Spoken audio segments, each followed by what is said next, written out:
Mita un arubiano vivano no exterior, mi tem 8 anos vivendo na Qatar. Nós está ongeveer 20 arubiano que está vivendo aqui não. Ave pavana de 7,5. Sonido ng hobby fuerte. Me por escuchar for di una mita biba din Doha, ito ongeveer 1 ora e meia leo for di base americano. Yun ang ako sa panic na puntrami kikot going on. Kami na mi apapya ko ng foreigner dia mi explica ng kunos sabay haya sonido ng fuerte. Kiko nos tinko hasi din kaso ko building tinko shake. Nos recebi tips for di trempang.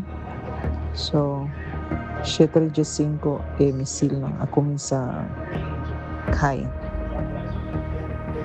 Eta momento hopi tenso e não estava nada agradável para nós para mim experiência. Nós está esperando second wave, me está espera kuno.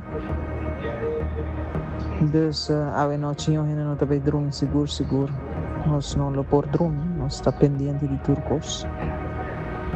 Bang aqui quando passa da seguinte hora, seguro nós não queda update ko sa com qualquer coisa por passo.